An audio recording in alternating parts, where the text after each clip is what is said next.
Alright, welcome back to Accidental Ascension, and we are at turn 19. No, turn 18, jumping straight forward to turn 19 here, and as you can see, the War with Gath is ongoing.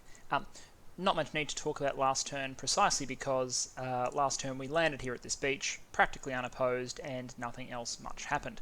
So, let's go through events, then let's talk about how our wars are progressing. The Outer Throne has been claimed by a Batab, so that would be Jbolba claiming the Outer Throne. Good throne to claim at this point in the game. Search for magic sites.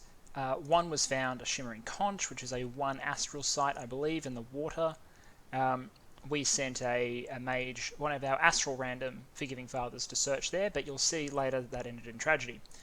In Panofia, so we came up just against Province Defense, and we just cut through it. No real losses. Utgard has come in on this war. They lost 3 Jotun Huskarls. They've come in on this war against Gath just to pinch off a little bit down the bottom here. So that's where they are. And then, so what happened is there was an independent attack south of Gath, and the Abyssians smacked into it. I believe, I'm not sure what order this happened in, but I have a feeling there might have been a small Gathian force here. And then independent knights attacked. So this is our Abyssian force. We've got a mixture of Abyssian heavy infantry, who are heavy flail users, but 17 protection notably, relatively high encumbrance. But this is a double attack, 16 damage flail, so reasonable weapon. You've got Abyssian axe throwers. So axe throwers are really cheap and chaffy. These are human bred. So this is by late age, Abyssia has diluted the blood of the pure-born Abyssians, and now most people are human-bred, where you cross a human with an Abyssian through the use of blood magic, because of course Abyssians cannot reproduce sexually, I believe. They're larva-born beings. So their reproduction is a question, but they certainly seem to use blood magic in order to produce human-breds, which can in turn multiply each other. So human-breds are everywhere in the late age. 12 hit points, so better than an average human, stronger than an average human, good stats, very low protection, only 9, which is bad for the late age, but decent morale, decent magic resistance, and they have a high damage axe and a high damage throwing axe. So this is a decent light infantry unit. They've got a mixture of Abyssian light infantry in there. Again, these guys have a much lower damage spear instead. They're probably remnants of the starting army, I believe. The experienced stars make me think they are. Generally, I would prefer axe throwers in most situations. Like, these guys don't have enough attack skill to reliably repel, so I'm not sure the spear is worth it over the axe and throwing axe. Then we've got crossbows, independent archers, and one, I believe, a prophet. Yeah, okay, so an Abyssian human-bred commander here who's been prophetized. This is just a starting commander. Look at that. Cold Steel, the hedgehog? I don't know. Probably a reference to that mad Sonic haircut right there. Anyway, yeah, Cold Steel the Hedgehog. See, the font's much better here. But the Independence is basically a maximum roll of knights, and not just any knights, the decent knights. So there are different variants of knights. This is the chainmail, full helmet, and broadsword combination. So you can get a much lower defense version which has a Morning Star. This is the higher defense broadsword version. Problem. Attack skill 11 versus defense skill 15, a lance charge. Don't underestimate heavy cavalry. So, the knights come forward, the prophet smiting some, but the lawnmower begins. So there go the lance charges, straight into the chaff infantry. Now they're down to broadswords only, but Abyssian heavy infantry rely basically on their prot, and they get a couple of lance charges here. And even the broadsword attacks are relatively high damage, and the hoof serves to harass down defense penalties slightly. So in this hacking competition, the knights are going to win. They're going to take maybe mild damage, but they get through, they slaughter the Abyssian infantry, they get into the archers. The only thing really doing damage is the prophet. The prophet then runs and is run down by the heavy cavalry in turn. So, in the listless lands, the Abyssians kill one of the 2 knight commanders, so they almost routed the force. 6 of the 21 knights, 3 militia, who I didn't even notice were there in the first instance, but they lost 77 units, including their prophet. 7 of these heavy infantry, 29 axe throwers, 4 light infantry, and then this collection of independent infantry as well. So that's a lot of siege strength and a significant portion of an army that was just shattered there. So the Abyssians gained an advantage on the rest of us by moving in early. and were clearly intending to come down and encircle the cap, which would be a very nice swath of territory for them, and then they could presumably come in and take the capital itself. But alas, those losses mean that they're probably going to have to regroup before they move in on the cap, and it's not guaranteed anymore that they'll get this Knight province. It may be that Utgard or Ulm are able to snipe this, so we'll see. We, meanwhile, are besieging Panofia. So the agreement we have with Smoky at the moment, Wolfdad at the moment, is that we'll get these 3 provinces for our relatively minimal contribution. We will see how long we have to stay here in order to crack this fort, but I don't believe there's anything in there. This will give us a nice, because we've got permission to take this province, that'll give us a potential to run in on the cap if Abyssia is slow in doing it. So that's my reasoning behind taking this province. Also, there are Hoburgs in this province. So this was originally taken by Ulm, and then barbarians took it back. Whoops. Lots of independent attacks, as you can probably tell. There are Hoburgs here, and Hoburgs are nice, efficient researchers. They're nice little handy mages, and if there are Hoburg crossbows here, which I believe there may be, Hoburg crossbows are good units too. So that's those military events, unexpected events. Okay, so we were attacked because of all these thrones that have been claimed by everyone. We were attacked, or rather our site searcher was attacked by just a group of chaff infantry. We had very few PD, probably not enough PD for it to count. I'm not sure how much would have actually saved us anyway. This guy was not scripted to retreat. He should have been scripted to retreat. Script your site searches to retreat, guys. Public service announcement. I don't make that mistake again in following turns, and it saves me at least once. But here I lose an Astral Random Forgiving Father for basically no frickin' reason. Utgard, meanwhile, was attacked by barbarians and lost all of 3 units, slaughtering all of them because, well, let's have a look. I have a feeling it's all going to be because he routes them. Oh, so he comes up in line formation, advances. Where's the Barbarian Lord? Barbarian Chief is there. Garmherding's going to kill him. Yes, the Garmherdings are going to kill him. Oh, there's another Barbarian Lord there.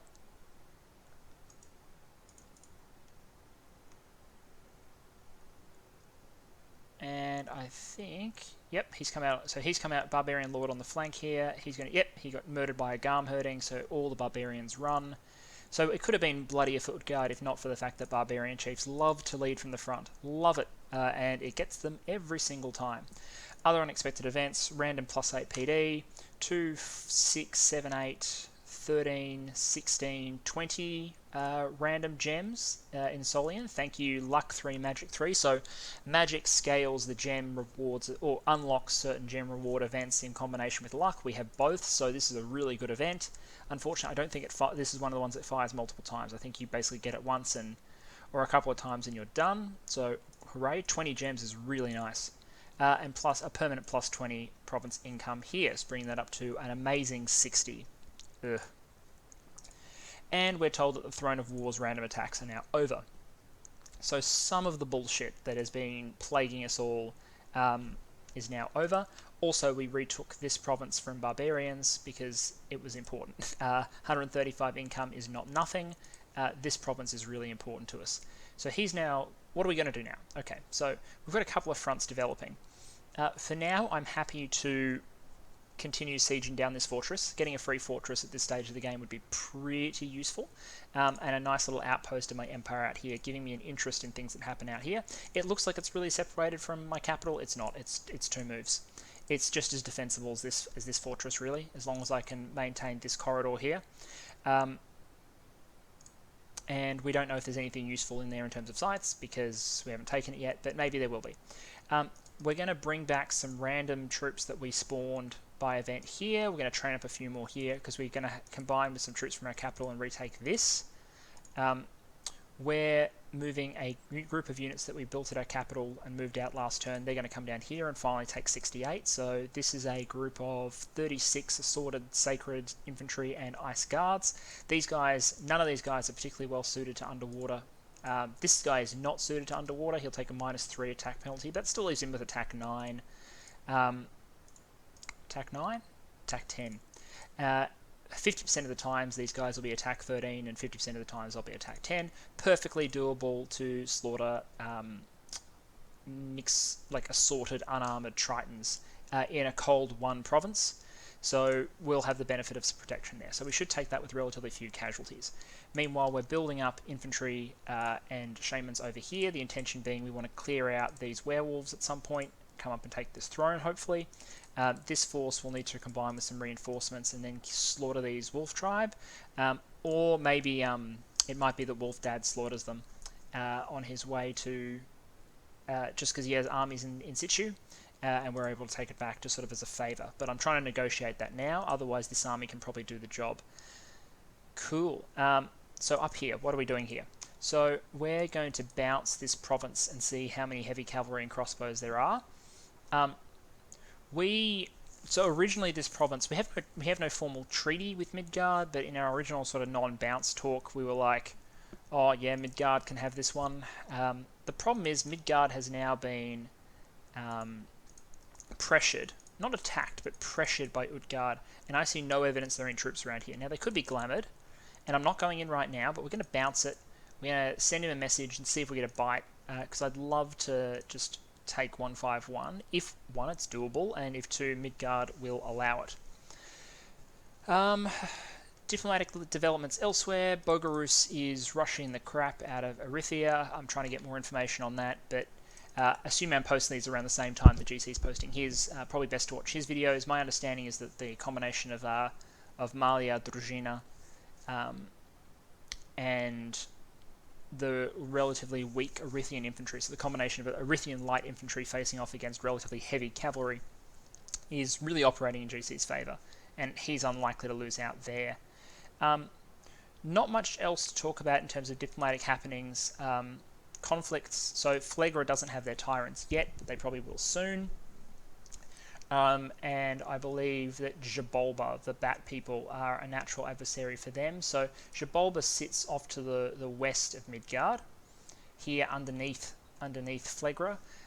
They had been involved with Utgard in pressuring Midgard earlier, but are not involved now, is my understanding. Anyway, so that's turn 19. We're going to basically persist as we are, try and still at turn 19 clean up some of these independent provinces and get our economy working. We're doing okay for gems, but I want to keep searching, and I'm fanning out to search a little bit more. That includes searching this sort of area here as well, but we'll get to it when we get to it. At the moment we don't have enough Angkor, we're only training large numbers of them now. Death random on this one, so D3, handy, but I'd really like to draw an air random sometime in the future. Alright, that's it for now. See you in turn 20. Alright everyone, it's turn 20 of Accidental Ascension, and looky here, we have another entrant into the rush for Gath and Gath's cap. So, Phlegra has sent an army in, and it's a relatively good one. So you've got a front line of Iron Guard. Iron Guard are very respectable units. So you've got 14 hit points, good protection, high attack skill, high defense skill, a decent shield with 16 protection value, so when they do parry, it's pretty good. They attack with a 18 damage, 15 attack short sword. They're slaves, which reduces their upkeep to very respectable amounts, and their morale 20. So slave on one of these bound Iron Guard or Iron Bound units is really just free upkeep reduction and an ability to get buffs from overseers, but they don't really need that because they're already morale 20, locked morale 20. So that's the effect of the slave collars that they are wearing. So really dark dystopian, but hey, suits the late age quite well. Then you've got ordinary slave heal at archers, ordinary slave heal at crossbows, and then these Mouflon cataphracts. Mouflon cataphracts are very efficient heavy cavalry. Size 3, high protection, like all heavy cavalry, decent defense value, 3 attacks, one of which is the headbutt is superior to your average hoof attack. It does more damage, it's got a decent attack value, it's better than a horse's hoof in most cases, and you've got a one-use heavy lance and broadsword. The heavy lance, some people would prefer a light lance, some people prefer a heavy. The heavy lance does mean that on the charge this thing's going to do 30 damage, and very likely hit and kill something. A light lance would do less damage on the charge, but would allow them to do more attacks afterwards. And this will probably be, just one Oppressor General. Leading the force, Oppressor Generals are great because you get a mage, that is automatically a communion master if there are any communion slaves on the field, that has significant leadership value at the same time. And against that, there are those independents that we saw previously, so they charge again, and this time the experience is very different. The lance charges are all eaten by the Iron Guard, but they don't evaporate the same way the Abyssian light infantry did. But the Ironbound they're dying, but they're holding. Meanwhile, these attack rear Mouflons, this is a lot of Mouflons. Hundreds and hundreds of cavalry represented here have gone to attack rear. They're going to kill a knight, an ordinary knight that is crippled first. I think the actual commanders are somewhere else. Anyway, so they kill that, they come back. They're going to kill another cripple and hit the cavalry in the rear. And at that stage, I think it's all over but the crying. At the end of the day, Phlegra just had more heavy cavalry than the Independents did, and they had a nice core of very heavy infantry to hold them in place, while the crossbows killed them and the cavalry came in from behind. So, in terms of losses, 9 Iron Guards for the deaths of 15 knights, and more importantly, a stake in the war for Gath's capital. So, Phlegra is now in that war. Let's go through an events list and then go through what happened. Okay, so we got Construction 3 going on to Construction 4. We need Construction 4 for Skull Staves, is basically where we're going with that. Without that, we can't boost up and cast many of our good spells. We can't make very good value of things like Shadow Blast, and we're less effective at site searching. I'd rather site search at Death 3 or 4 than at Death 2. Who has claimed this? Christine the Shadow. Okay, so Utgard has claimed a throne. Patala has seized, now I believe this is the province, yes, on the Bogorushian border. So they've taken this, very minimal resistance there. What am I seeing there? Mainly crossbows. Was that mainly crossbows? Mainly crossbows. So apparently Patala have decided that their own infantry aren't particularly good, and they're going to go to war mostly with humans instead. And to be fair, they do shoot up barbarians pretty well. And then there was a is this Caverns of Gold? Yes, there was a bump. So I'm not sure whether this is because the actually, let me just check 1 second. Okay, so I checked. Patala and Bogorus are definitely not at war. Bogorus is at war with Erythia, not with Patala, obviously.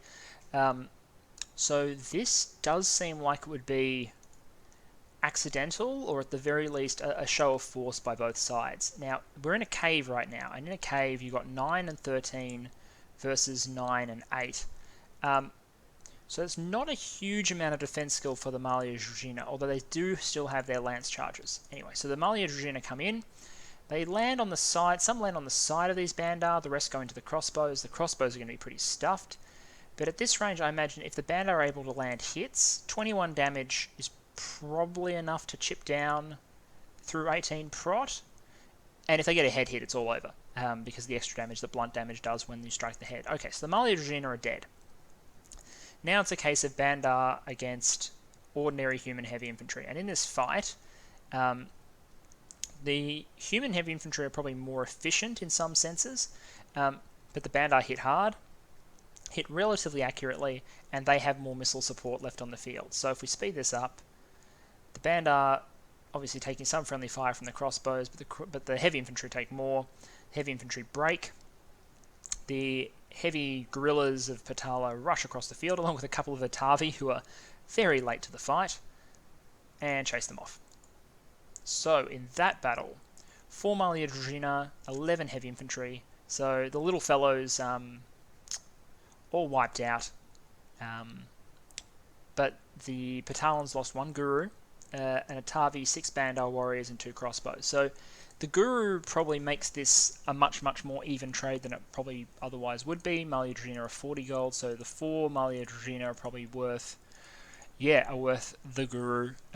Bandar warriors. So Patala kept the province, but may well have lost more value in holding it, but holding a province pays for itself pretty quickly in small clashes like that in most cases, and Patala, after their very slow start, needs all the land they can get. The That said, with Bogarus spreading up here into Erythia, they probably don't desperately need it the same way Potala does. Then we came in, so this is the Sea of Mermaids. This is this province down here, so we, I think, slaughtered our way through that. Nothing special. We did lose 7 Asar Tuts, which is unfortunate. It's possible because they're just not very heavily protected and they don't have ice protection. We use them because you can produce them more rapidly early in the game, but to be perfectly honest, I prefer ice troops for general use later on. Then Listless Lands, which is the one we already saw. Retha, so this is where we scouted that province on the Midgard border, and we're going to go in and attack that now, I think. 11 heavy cavalry, 21 crossbows. It looks like, look, there's the Jabolba pressuring Midgard right now. I believe they're at war. Utgard is not at war, but certainly posturing. It would be unusual, but not impossible for Midgard to be sending an army down in the near future to take this province. But we're going to go in with our Prophet army and see if we can take it. If we do run into a Midgardish force, it'll depend on how large that force is as to whether or not we win. I will send a message to Midgard in advance. I'm not sure if they'll see it before turn tick, but I'll send that as soon as I finish recording here in the hopes that we don't bump. If we do, it will not be the end of the world. Even if we lose the infantry contingent, although I obviously would rather not. There's a lot of independent... It's mostly independent humans, which is why I'm less worried. This is basically a human force for the most part that we're making do with. We're also sending some Ice Guards and these independent random Tritons to attack 113 and take that back. We're bringing our force from down here back up to 94 because Orm has volunteered to clear this province for us as part of our negotiations on other points, and then we'll come down and take it. That gives us... I'm just not sure about 28 of these guys versus 90 Wolf Tribe, mostly because I'm worried that the Asar Tuts will be killed by missile fire or by knives or whatever, and that might rout the Ice Guards despite their relatively high morale values. So we're going to come up and be in a better position to reinforce whatever we need to reinforce. We're bringing 2 independent commanders down to take over parts of the siege. We don't need these expensive mages here leading. They were really just here to sail us in. So they'll take over from one of them, and that will probably mean Takani can go up here and start site searching at the same time while we continue on our siege and break the fort. We lost our scout on Gath, which was very unfortunate, but it did reveal that Gath has got a whole bunch of province defense. That's 148 units of PD plus 31 patrolling units. Only 15 of them are Gittite soldiers and 3 are Gibbors, but this is still a significant amount of province defense, such that people are going to need to bring relatively comprehensively built armies in order to knock it off. I'm not sure, for example, that 26 Muflon Cataphracts would dislodge all of this as long as the Gittites and Gibbors and that sort of stuff are positioned appropriately, and the Prophet Seren is quite possibly geared. If that was the case, then I fully expect that this would throw off this Flagrant army. So we'll see if Flegra attempts it. Abyssir, meanwhile, is regrouping. Gath seems content to make a last stand there in their capital at the moment, but we'll keep an eye on that and see if there's any opportunity for us, particularly once this fortress is broken. Other than that, continuing to research, we're going to watch these, we're going to follow the war up here as closely as we can. We're going to get all the intelligence we can on Jabolba, Utgard, Midgard, all of that, as there'll probably need to be some involvement for us in the future if it all lights up, and hopefully this expansion attempt here doesn't result in crying, but if it does, it does. Don't ask me why, I just got to have a... It's the right move, I just have a bad feeling about sending in humans against this sort of force, because as much as we have enough units to do the job, particularly with evocation support, I don't have much faith in human infantry as composed to my Atlanteans, who I trust implicitly. We're going to do one more turn of recruitment here, and then we're going to go up and kill these werewolves. We could probably do it now, but I don't know what's on this throne, and I'd like whatever we use to take the werewolves to be able to go on and take the throne. So one more turn of recruitment, and then Melbon here will move out. Meanwhile, we'll just recruit more lizard shamans wherever we can. Keep pumping those guys out because they're cheaper, more efficient, and more capable researchers than our ordinary units. It's funny, we're at turn 20 and I don't think I have any forts at the moment. Nope, I have no forts at the moment pumping out my pumping out my Recruit Anywhere mage, who you normally have billions of, because I just don't like them. Um, we're going to have fortresses up. My plan is to fort these provinces, both of them, and to fort this province down here. So we will recruit a Triton commander there, build a fortress, and hopefully we'll just have 4 provinces that can recruit Forgiving Fathers, 2 provinces that can recruit Lizard Shamans, the capital recruiting the big guys. And if we build any other forts, we'll need to recruit Tungaliks, but I'd rather not to have too many because they're only good for researching. They don't have late game utility. They don't have anything that I really want them to be doing. So we'll settle for every other option before we satisfy us with one of these guys. Anyway, that's turn 20. See you again in turn 22. So I think I missed turn 21. So I might see you again in turn 22. It's going well. It's worth having a quick summary here. It's going well. We are at 1, 2, 3, 4, 5, 6, 7, 8, 9, 10, 11, 12, 13. We will be 14, 15, 16, 17, 18, 19. Will be 20, hopefully 21 provinces at turn 20. That's solid. We're clearly not a game leader. And if Bogaruz succeeds in taking the Erythian cap, we'll definitely be behind them. And probably Ulm too, because Ulm has succeeded in taking land both from Gath here and over near Erythia here as sort of an opportunistic prey upon the Erythian Bogarushan war. So we're surrounded by successful players, but we haven't been slouches. We shouldn't feel bad about this. Our losses have been moderate, and it looks like we're going to be able to pinch off some free infrastructure here. So that's that for the moment. I'll check back in turn 22 and we'll see how it pans out.